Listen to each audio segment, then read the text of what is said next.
کلی جب خانقاہ حنفیہ کی مسکرائی ہے، خزاں کے دل پہ ایک دہشت بھری ہے، بت سی چھائی ہے۔ چمن کے درخت پر گھمن کی جلوہ نمائی ہے کہ دل میں اللہ اللہ۔ 3 لفظ ہیں، حد سے گزر جانا، حد سے اتر جانا اور حد پہ رہنا۔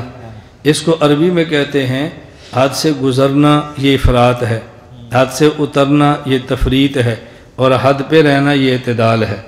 اور شریعت میں کہتے ہیں حد سے گزرنا الحاد ہے، حد سے اترنا بدعات ہے، اور حد پہ رہنا یہ ہے صراط مستقیم، جسے ہم اہل سنت والجماعت کہتے ہیں۔ ایک جذب ہے، ایک وجد ہے طاری، بکھرتا ہر طرف رنگے کمال پارسائی ہے۔ چمن کے درخت پر گھمن کی جلوہ نمائی ہے کہ دل میں اللہ اللہ، زباں پہ خوش نوائی ہے۔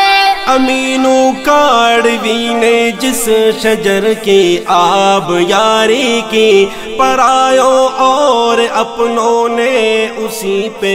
جس چیز جیسی چیز انسان بنا لے، اس کا معنی کہ یہ چیز بھی انسان نے بنائی، اور جس جیسی چیز انسان نہ بنا سکے، اس کا معنی کہ یہ چیز بھی انسان نے نہیں بنائی۔ رنگ باری کی مگر سب نے اسی چھاؤں میں آ کر خیر پائی ہے، کلی جب خانقاہ حنفیہ کی مسکرائی ہے۔ خزاں کے دل پہ ایک دہشت بھری ہے، بت سی چھائی ہے۔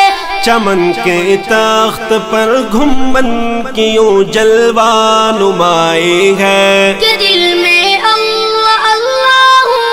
ایاک نعبد اللہ کا کلام ہے، لیکن اللہ کے لیے نہیں ہے، اللہ کے بندے کے لیے۔ اللہ فرماتا ہے جب میری عبادت کرو نا تو پھر ایاک نعبد کہنا، مجھ سے مدد مانگو تو ایاک نستعین کہنا، ہدایت چاہیے تو اہدنا الصراط المستقیم کہنا۔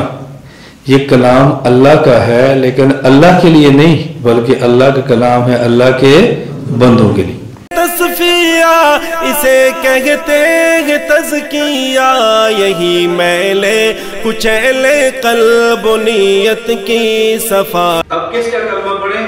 اس نبی کا کلمہ پڑھیں جن کی تعلیمات آج بھی ہیں، اور وہ واحد نبی ہیں، حضرت محمد صلی اللہ علیہ وسلم۔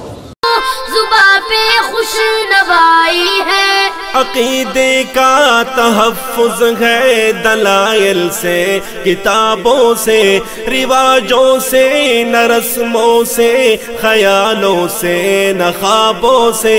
عقیدے کا تحفظ ہے دلائل سے، کتابوں سے، رواجوں سے، نہ رسموں سے، خیالوں سے، نہ خوابوں سے۔ اسے در نے تمیز حق و ناحق یوں سکھائی ہے، کلی جب خانقاہ حنفیہ کی مسکرائی ہے۔ خزاں کے دل پہ ایک دہشت بھری ہے، بت سی چھائی ہے۔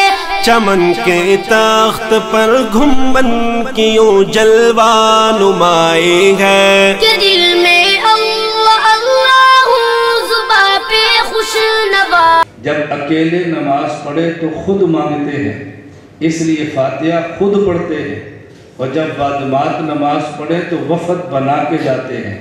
امام ہمارا نمائندہ ہے، وہ فاتحہ پڑھ کے مانگتا ہے، ہم آمین کہہ کے تائید کرتے ہیں۔ تو یہ اللہ سے مانگنے کا طریقہ ہے۔ یہاں اسلام کے کلمے سے مسجد گونج اٹھتی ہے، یہ اہل دل کی صبح و شام کی ایک کاروائی ہے۔ چمن کے درخت پر گھمن کی جلوہ نمائی ہے کہ دل میں اللہ اللہ۔ جنت کی مٹی پاک اور ناپاک نہیں، ہمیشہ پاک ہوتی ہے، اس لیے نبی بھی ہمیشہ پاک ہوتا ہے۔ جنت کی مٹی بدبودار خوشبودار نہیں، ہمیشہ خوشبودار ہوتی ہے، اس لیے دیوبند کا عقیدہ ہے نبی کے پسینے سے بھی خوشبو، نبی کے لعاب سے بھی خوشبو، نبی کے بول و براز سے بھی خوشبو۔ بھری ہے بت سچائی ہے، چمن کے تخت پر گھمبن کی یوں جلوہ نمائی ہے، کہ دل میں اللہ اللہ زباں پہ خوش نوائی ہے۔ چمن کے تخت پر گھمبن کی یوں جلوہ نمائی ہے، کہ دل میں اللہ اللہ زباں پہ خوش نوائی ہے۔ چمن کے تخت پر گھمبن کی یوں جلوہ نمائی ہے، کہ دل میں اللہ اللہ زباں پہ خوش نوائی ہے۔